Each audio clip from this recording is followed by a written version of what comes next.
Welcome back to A Shark's Perspective. Marketing isn't everything according to today's guest. It's the only thing. And if you look at some of the failures by a lot of companies, entrepreneurs, leaders, marketers, well, you'd be hard-pressed to disagree.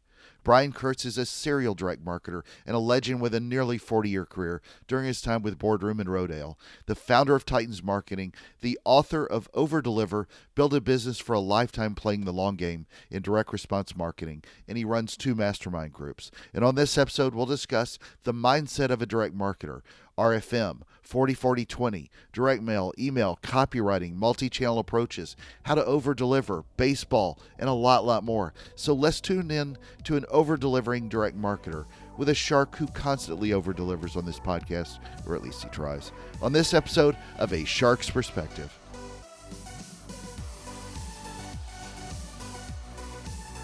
Brian, thank you so much for joining us today on A Shark's Perspective. If you would, please tell us a little bit about your background and your career to date. Well, I'll do it quickly because we want to get into the substance of my book and what I'm doing now.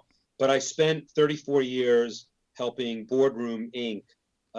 Develop newsletters, books. I mean, Boardroom, whether people know it or not, is a direct marketing publishing iconic company. And we had just a great run. It's still around and it's doing well. Yeah. But we had a great run in all media. We dealt with the best consultants, the best copywriters. We've got some of the best direct mail, online marketing, and it was just a great place. For my first 10 years, I was the list manager because it was a direct mail company, and it was a newsletter, so you couldn't advertise in the newsletters, but you could rent the lists. Sure. So the lists were incredibly great lists in terms of responsiveness, in terms of how many people could use them. And that gave me an entry into the direct marketing business where I everybody used the Boardroom lists. And then after about 10 years, I started doing a lot more on the marketing side. And I went to all kinds of marketing conferences, and I became an owner of the company, or not an owner, but a stockholder of the company. And we got into the infomercial business. And so it was a great run. I left in 2015 after doing an incredible event called the Titans of Direct Response, which was a tribute to Marty Edelston, who was the founder of Boardroom. And that event, I didn't realize it at the time, but I did that event. And then shortly after, I decided to leave. And it was a nice springboard for my next career, which is from a business to consumer newsletter with millions of subscribers and buyers. I went to a business to business business called Titans Marketing, which is I have 2 masterminds. I sell educational products in the marketing space, and I've become sort of a teacher of marketing, but I'm also still a learner because I still Right. was talking before you turn the play button on that I was, I work a lot with in masterminds, and that's how I pick up all the new stuff that's going on. And I'm very much a learner still, and I think I'll always be a learner till the day I die. So right now I'm trying to keep companies in my masterminds that are the leaders in multi-channel direct response marketing, and having them go forth and multiply so that instead of me going to millions of subscribers directly with useful consumer information, I give all the information that I can find on marketing to my mastermind members, and they, with all their audiences, go out and multiply themselves. So that's kind of the evolution in just a couple of minutes. Well, you've written a fantastic book, Overdeliver, and that's how I first connected with you. But tell me, if you will, a little bit about the book, what it's done so far. And I love the tagline, build a business for a lifetime playing the long game in direct response marketing. Well, that's an interesting way of describing DR. Yeah, I didn't want to write, I wasn't going to write a personal development book. There are a lot of other people that could do that a lot better. But my publisher was Hay House, and they have a business imprint where they published Overdeliver, but they also published some of the greatest personal development authors in the world. And so I wanted something that would be a marketing book, and it is a marketing book, but I also wanted it to be um, uh, some spiritual stuff, not religious, but spiritual. Some of my philosophy, which is not unique, but my philosophy on playing the long game and building a business for the long haul and not for short-term profits.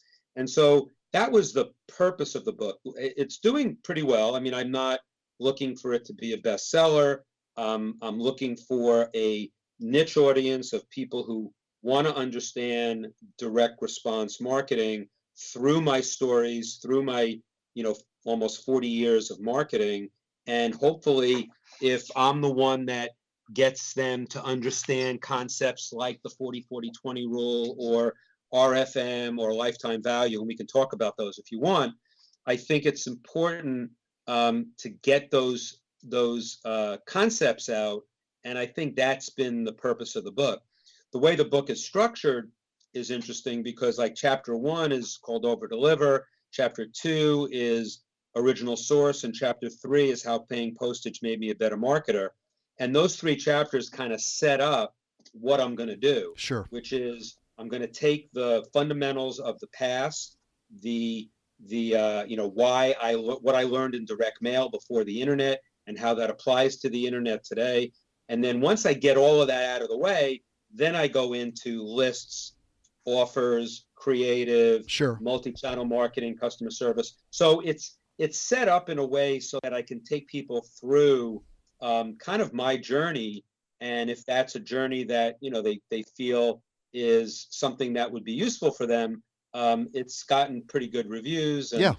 I've got a lot of good feedback. So Well, it's been good. before we jump in directly into the book, I want to ask your opinion on where you see marketers today. I often find that not enough of them think in a direct response frame of mind. But I'd love your viewpoint on how you see marketers today in our collective field.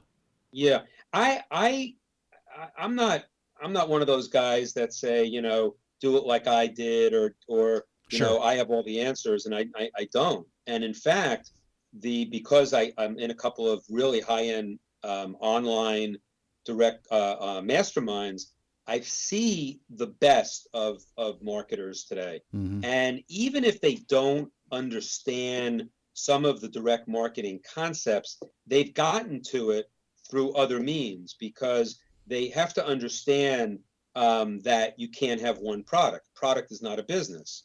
They have to understand that a promotion is not a business, that you have to have multiple promotions and multiple products. So they kind of came upon it.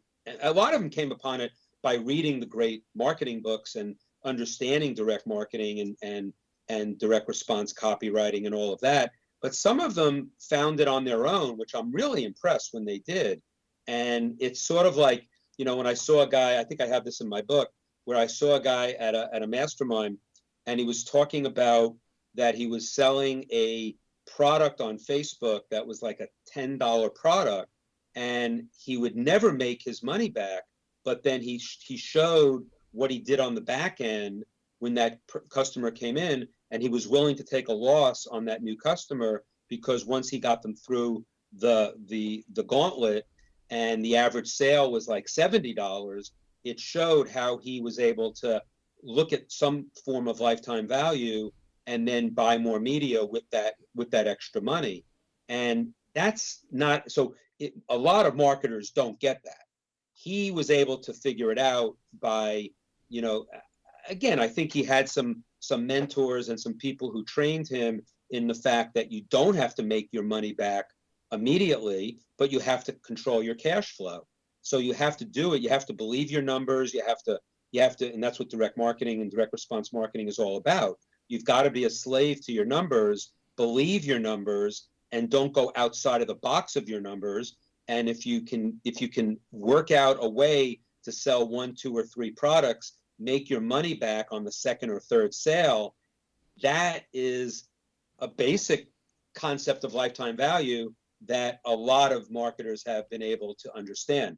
where I think marketers today have gone wrong is when they want to go for the quick sale. They go out in the marketplace, they put a, you're on a lake and they put a pole in the water with bait.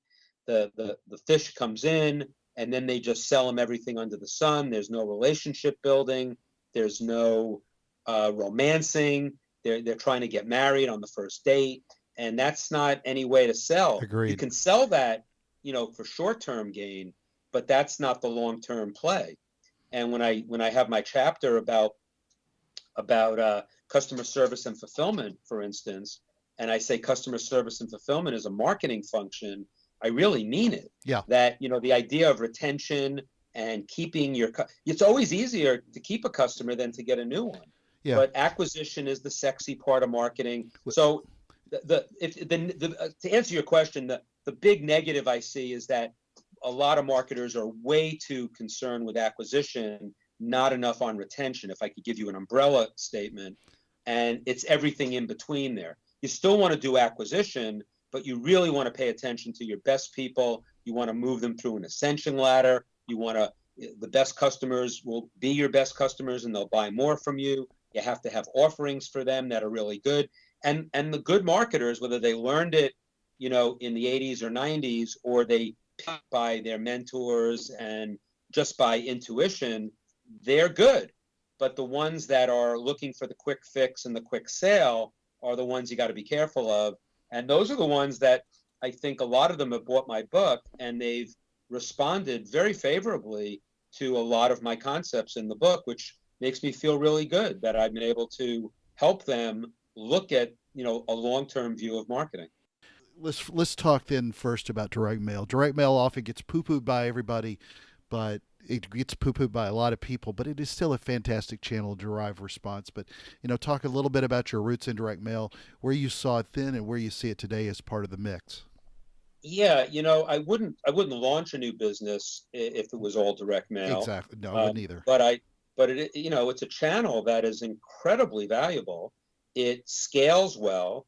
The response rates in direct mail are as responsive as ever, except that you don't have as many lists available because fewer people are doing direct mail. And, the least crowded inbox is the one at the end of your driveway. Exactly. Or the one in your lobby. And so you've got a bunch of things working in your favor if you can work direct mail into a multi-channel approach, meaning that you can start on email online, but if you can, on the back end, work a physical product, or you can work direct mail on the back end to your best customers are going to meet you where they want to be met. And, everything digital for some people is fine, but a lot of people still like a book. A lot of people still like, believe it or not, DVDs. A lot of people still like special reports. And you can do all of that is perfect for direct mail.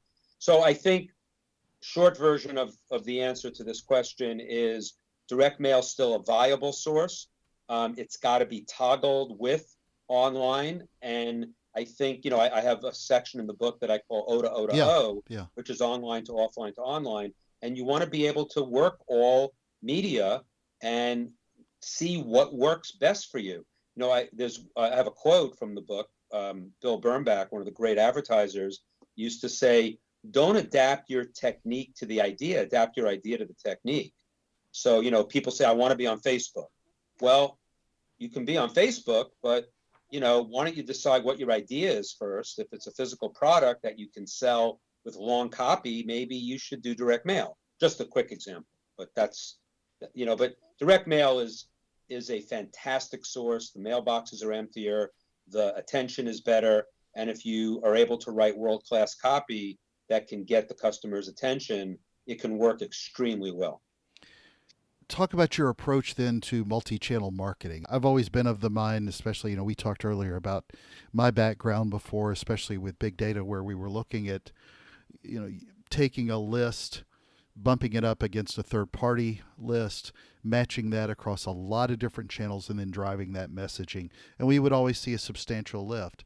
What's your opinion on taking this, whether it's a direct mail source file or any other file? How do you sort of take an approach to a multi-channel campaign?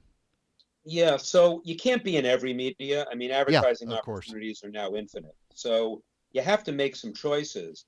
And it's Perry Marshall, who's a great marketer, that has this thing he calls Maze 2.0. And what he did was that he put on two axes.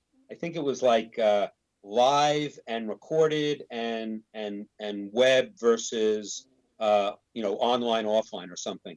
And you get four quadrants that way.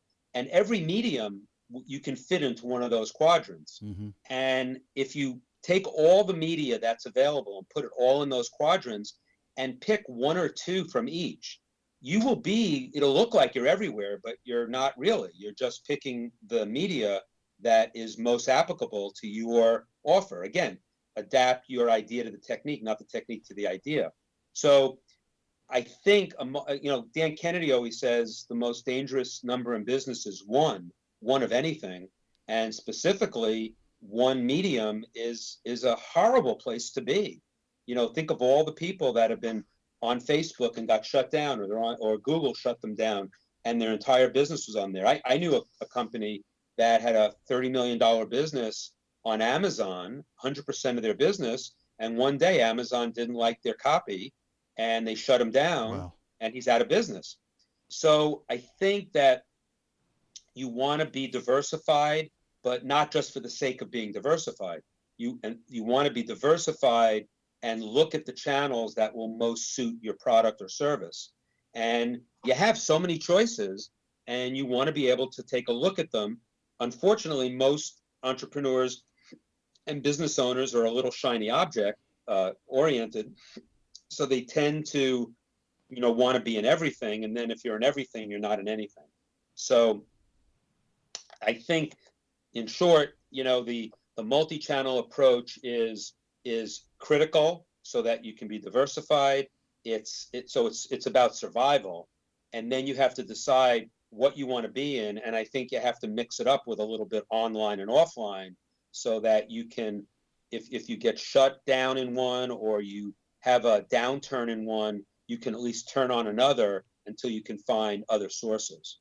So that's a quick overview of multi-channel. Sure. Well, you mentioned in the book as well when you were talking about list building, and something you were shocked by that people did not practice enough, or maybe weren't aware of enough, and that's RFM: recency, frequency, and monetary. Why were you shocked by that? I don't know if Well, anything shocks me anymore with a yeah, lack I of know. knowledge, but Yeah, it's interesting because I think people who don't know what RFM is might still be practicing it when they segment their list, right. because they understand that someone who responds more recently, more frequently, and spends more money is going to be a much better customer. Hmm. So, just with somebody buys something and then you hit them with an upsell. That's recency. Now you can do that elegantly, or you can do it as like bombarding them, and that's the finesse of marketing that they don't understand, that some don't understand, but they do understand recency. Now, if you combine recency and frequency, meaning that if you have a buyer 6 months ago and then they bought something again yesterday, that is a way more valuable person because they have recency and frequency, and that customer should be treated a lot differently than just a more recent customer. So, and then of course you want to look at the amount of money that they spend across the board, because that gives you a sense of what their value is to you and how you can calculate lifetime value. So I guess RFM is practiced, but if you really understand the intricacies of it, you'll practice it a lot more responsibly. And and so when going back to direct mail, in direct mail, we used to do these regression models on millions and millions of names Sure. in direct mail, where you would go out to we'll say you have a list universe, or house file was like 3 million names. Well, so we would do is mail 50,000 or 100,000 across the 3 million names, get a thousand, 500 to 1,000 responses. And because we had information on every one of the customers, we lost money on that mailing of 50 or 100,000. But now what we had was the people that responded and the characteristics of recency, frequency, monetary, and maybe some psychographics and demographics. And then that data is what we went back out to a much smaller universe of the 3 million. And then we're able to predict in, pretty close, not exact, but we used to then segment the list by either deciles or demi-deciles, which is every 10% or every 5%. Right. And we could predict the response rate at every one of those levels and have a cutoff point. So you had to mail a little bit more and lose a little money to then get the exacting properties of a regression model. It's the same today. Facebook has lookalike models. Mm-hmm. Someone heard one of my podcasts once when I went into the details of regression modeling, and the guy put the podcast on Facebook, and then the guy says, "Wow, mind blown. Brian Kurtz talks about modeling. I thought Facebook invented that." Geez. And so it's kind of interesting that, but I think that was a usage of recency, frequency, monetary on millions and millions of names. But you can have recency, frequency, and monetary on 1,000 names or 100 names, and that's when you can, really segment your list and have different messages for different segments. And RFM is the key to all of that. Why do you think we haven't made a change to reflect that? Because not enough C-level suite folks make the switch to invest more in their company than they do just to be, I think a friend of mine calls it an acquisition problem that we have. And I tend to see that is the common fix, other than fixing a lot of their problems internally, even though the costs make more sense to change the other way. Yeah, I mean, I think it's sometimes, if it's a small company, the problem is you don't have too many products. Sure.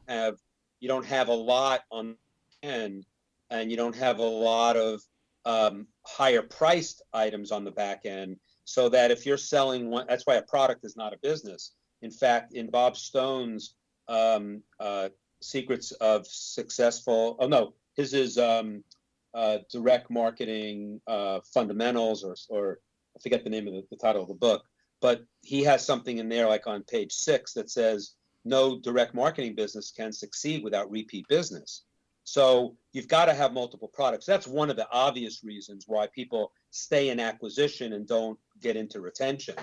But if you get a customer that and you have a lot of other products, and they're similar products but more expensive and more extravagant, and you're not getting returns on that first product, but that you're fulfilling what you sold when they bought it, so that when they complain, you can resolve their complaints. To keep that customer is a lot less expensive. You don't have to buy new media. Mm-hmm. You don't have to spend on on all the different creative approaches, because if they are wedded to your brand, to your product, to what they bought already, you don't have to resell them on that. You just have to sell them the new product. Whereas an acquisition, if they don't know you yet, you have to tell a story. If in my case at Boardroom, we had all of these products that no one knew. It was, I always say Bottom Line Personal was the most unknown million name subscription file ever, because it wasn't on the newsstands, it wasn't in the marketplace. So we had to sell with magalogs and bookalogs, which were 32 pages and 64 pages, because we were telling a story that was never told before. And then when they subscribed, we didn't have to tell that story. We just had to tell a story about a book from Bottom Line, or we had to tell a story about another newsletter from Bottom Line. And if they wanted to buy a book, like we actually had something called contact strategy, which once someone bought a book from us on an acquisition package, that we would go out once they paid for the book, we would send them an offer for 6 free issues of one of our newsletters. And it was like a 1-page letter that was like, we want to give you Bottom Line Personal for free. You bought, the book of inside information. We'd have a picture of the book on the order form, and all they had to do was send the reply back, and they got 6 free issues. They were credit screened because they paid for the book. They were wedded to us as a brand because if they paid for it, then they liked it. And so you can see just an easy way to sell the second product is so much easier. And of course, the renewal of that newsletter is also easier to sell than a new subscription. The renewal, I always say that there's a great expression that Gordon Grossman, the magician behind Reader's Digest, taught me. He said, marketers sell acquisitions, marketers sell new subscribers, editors sell renewals. Now, that could be true not just in a publication. Mm-hmm. You could say marketers sell, the widget, and the manufacturers and the product developers sell the second and third product. And so you've got to satisfy them on the first one to really satisfy them on the second. And if they're not satisfied, they're not going to renew or buy another product from you probably, or they might if you sell it right. But if they did like what you did the first time, they're going to love what you did the second time. So that's what that's why I say it's going to cost you a lot less money to do retention the right way than do acquisition the right way. Well, one of the chapters that I also really enjoyed, now I just love the fact that you had this in a direct response book. It's not a lot of them, a lot of people in this space that are thought leaders often talk about customer service and fulfillment. Love to know what, was the impetus for that particular chapter and how you see that role fitting as part of the over-delivering part of the game. Yeah, I mean, customer service and fulfillment, it's like I think I use the analogy of being an umpire in baseball. Oh yeah. And I umpire baseball, and the best you're going to get when you umpire a game is nice game ump or nice job back there. Yeah. But if you screw up, everybody's going to be yelling at you. And it's true, the customer service rep, which is your front line with your customers, should be people that you pay well, people that you train well.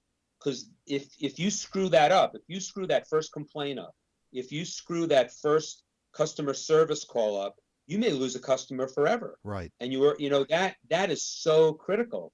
And the fulfillment of the product, making sure you ship it when you say you're going to ship it. And if it's late, you expedite it. And if you didn't give them a premium that someone else got, you give them the premium. That's the over delivery part. But you basically make sure that they're satisfied. That is a marketing function. That's not an anyhow function on the back end. Exactly. That's a marketing function.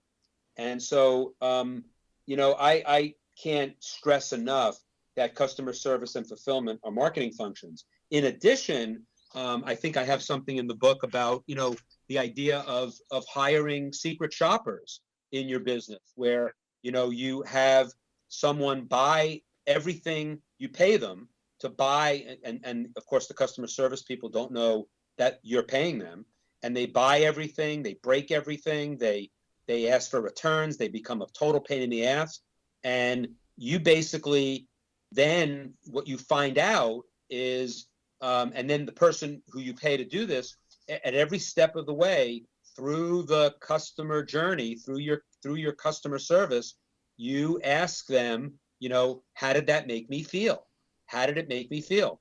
And I had one example in the book of someone who did a secret shopper, and they had sold a very expensive product at a live event, and it was like a $15,000 product.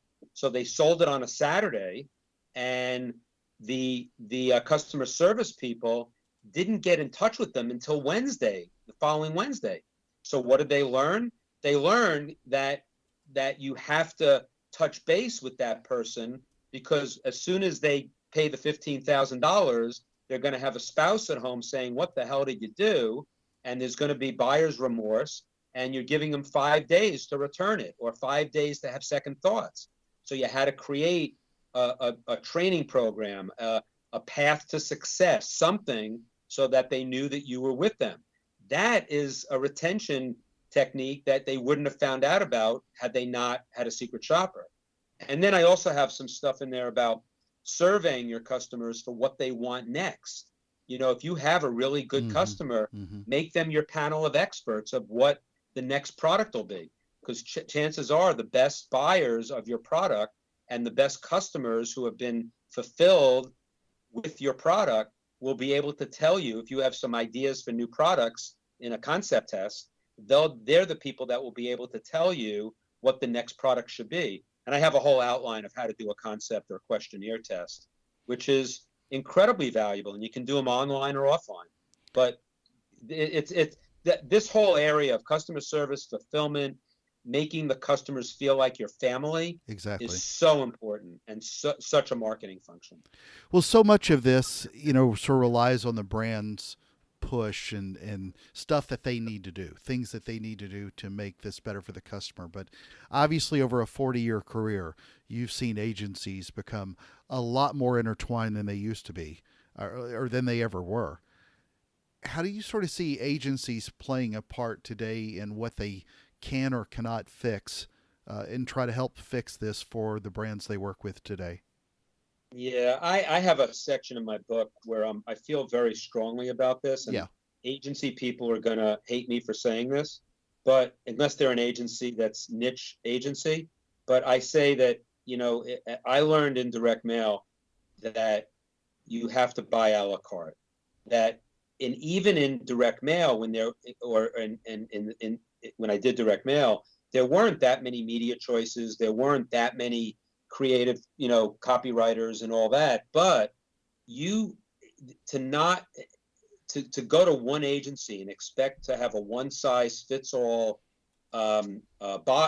media buyer and creative, and it's impossible. And not only is it impossible, you're not going to get the best work because no one can be that good. Agreed. And in fact, in the case of copywriting, I specifically talk about that in the 80s and 90s. If you find a copywriter that's sitting in at Ogilvy and Mather Direct, that is not going to be a world-class copywriter unless you're getting them at the beginning of their career and they haven't decided to go out on their own because they can make so much money on their own. So, I'm a big believer. And today, fast forward to today, if you talk about advertising opportunities being infinite, anybody who tells you, an agency, that they can handle all of your media needs, I would say run away. I would want to find out what their specialty is. I mean, I think about baseball and how everything is so specialized. You have a closer and you have a setup man and you have a middle reliever and you have a starter. It's the same thing. You have a Facebook person, you have a search person, you have a display person, you have a LinkedIn person, you have a YouTube person, you have a direct mail person, you have a print person, a TV, a radio.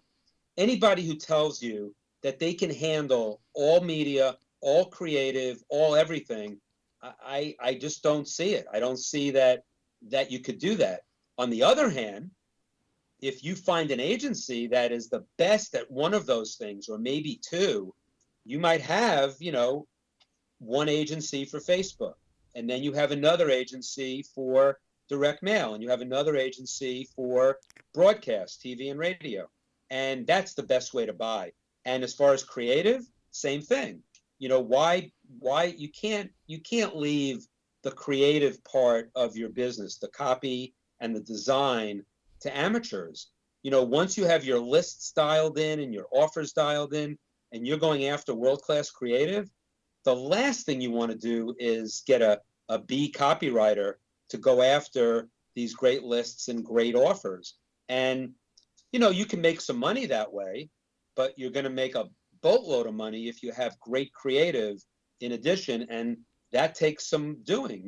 Copywriting is not a commodity. And so you've got to have specialized writers on specialized topics. Yeah. And so the answer to your question is a la carte, not price fix. And if it's easier to go price fix, it's easier to understand, it's easier to just buy from one place, I think it's a big mistake. No, I agree. I think so much of this started years and years ago with creative agencies sort of getting more into the performance space, if you will, and Yes. they weren't built for performance. They do well with what they do well. But I tend to respect an agency that will tell me that they can do this one thing well, extremely well, as opposed to saying we can fix all your problems and manage all your media. It never seems to work. And a lot of the ones that have gotten too big, they've just gotten too big, and it becomes a dirty word to say you're an agency anymore. So, Yeah, I think if you go back into the 80s, and think about like Ogilvy and Mather, and then they developed Ogilvy and Mather Direct, yeah, and each of the agents, and that was a great step, because then at least you did have people at an ad agency having respect for direct marketing and measurability and return on investment. But then you have to ask the question that you said, which is, what are they best at? yeah, They can't be best at everything, and then use them for some things, but then go a la carte for the specialty stuff. yeah. Just too many. There's too many channels today, and too many needs for. I mean, you talk about baseball. Baseball, a catcher improves his skills, but a catcher was a catcher 100 years ago. He wasn't an SEO person plus a Facebook ads manager plus a videographer. So it's just changed. But you reference baseball a lot. What's your love for baseball? How'd that get Oh well, started? I'm an umpire, so I've been umpiring since I was in high school. Oh, I didn't know And you were blind. what's that? I, Yeah, right, right. Um, so I did I did men's softball when I was in high school. I did little league, and then after college, during college, and a little after, I didn't do much. And then once I got moved to the Burbs, I became a high school varsity umpire and little league tournament umpire, and I've done 3 Eastern regionals. I've done one World Series, not the one in Williamsport, the one in South Carolina. But I'm I love umpiring. I think I think it's one of the most I don't know if the word is self-effacing, or it's one of those things where you do it well, you get, as I said, you get nice game ump is the best you're going to get.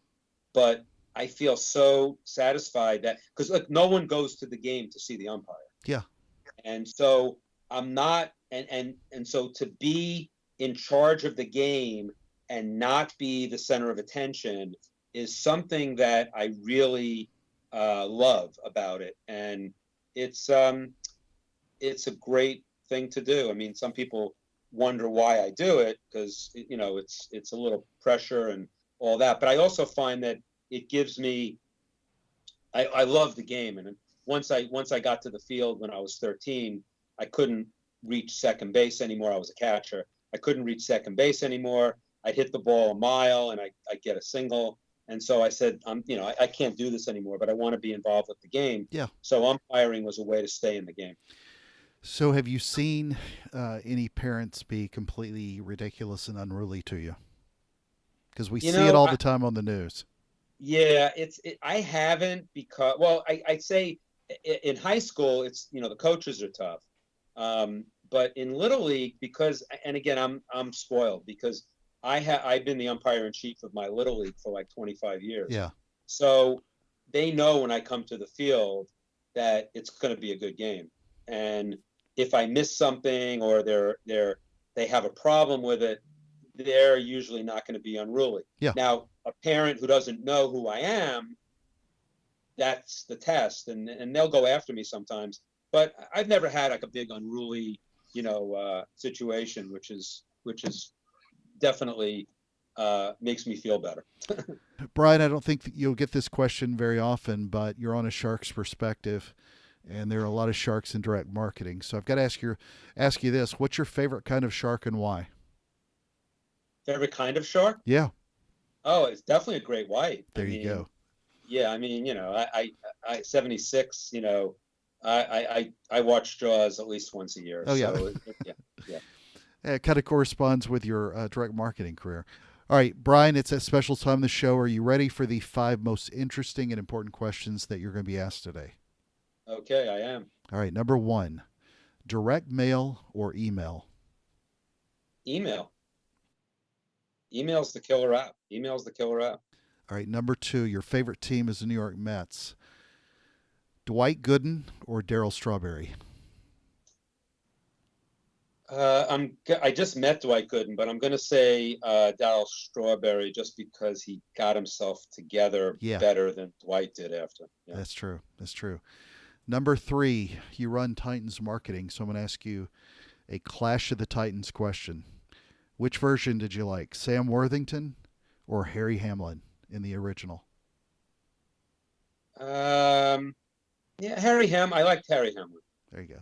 Number 4, being a catcher in baseball as a kid or being an umpire as an adult?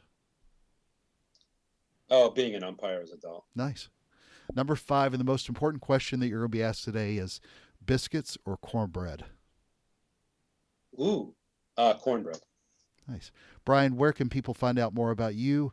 Buy a copy of the book, Overdeliver. It's a great book. Tell us a little bit more about that and the masterminds as well. So you go to www.overdeliverbook.com, overdeliverbook.com, and you will be amazed because you're going to get to a site that it over-delivers. It's got 11 bonuses on it that are all incredible. Stuff like a swipe file of direct mail that goes back to 1900. And don't, you say, what do I want a direct mail swipe file from 1900? Believe me, you want this. It's got Right. copy platforms and headlines, and you'll never be short for a subject line ever again. There's a Gary Bencivenga, one of the greatest living copywriter. I have a PDF of all of his Bencivenga bullets, which are priceless. I have Jay Abraham, who wrote the foreword for the book. He gave me a course that he put together that he doesn't sell anymore that cost him about $200,000 to put together. And it's available digitally on the site, plus 21 keynote speeches that he's given. There's there's PDFs of 2 classic direct marketing books, direct mail books by Dick Benson and Gordon Grossman. They're hard to get, and I gave you a full PDF of both books. There's a video of Perry Marshall and I with a full day, $2,500 a day event, and I did a digital version, and I put that on the site. So anyway, it's an over-deliver to buy over-deliver, and you go there, you buy the book on whatever platform you want, you come back to the site, you put your order number in, and you get all those bonuses. The reason why I put together a site like this was twofold. One is because a book called Overdeliver, better overdeliver on the bonuses. Right. But more importantly, I'm a big believer in honoring your mentors, both alive and dead. And so every one of the bonuses on the site is the result of a relationship that I had with someone incredible in my life. That's great. You know, I have Dan Kennedy, and as I said, Jay Abraham and Gene Schwartz, and all of these people. And you know, it's in the movie Coco. I don't know if you saw it, but in the movie Coco, you know, you're not really dead until you're not remembered. Sure.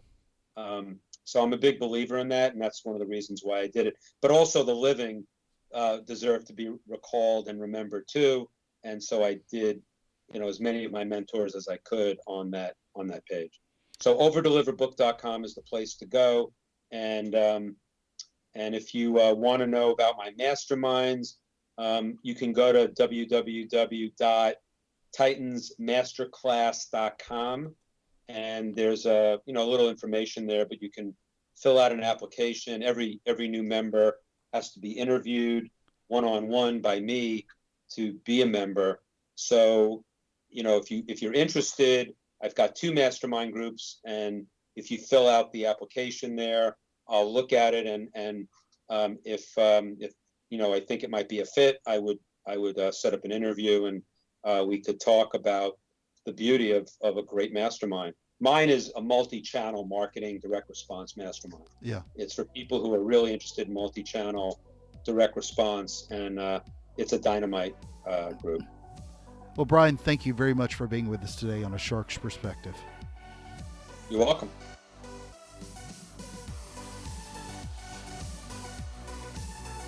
So there was my conversation with Brian Kurtz, a serial direct marketer and a legend with a nearly 40-year career. During his time with Boardroom and Rodale, the founder of Titans Marketing, the author of Overdeliver, built a business for a lifetime playing the long game of direct response marketing, and he runs 2 mastermind groups. Let's take a look at 3 key takeaways from my conversation with him. First, acquisition is always going to be the sexy part of marketing, but good direct response marketing is not just acquisition only with short-term fixes. The quick fix is never ever proven to be a long-term solution. Companies don't want to change and they become addicted to acquisition instead of over-delivering with good service, and then they lose.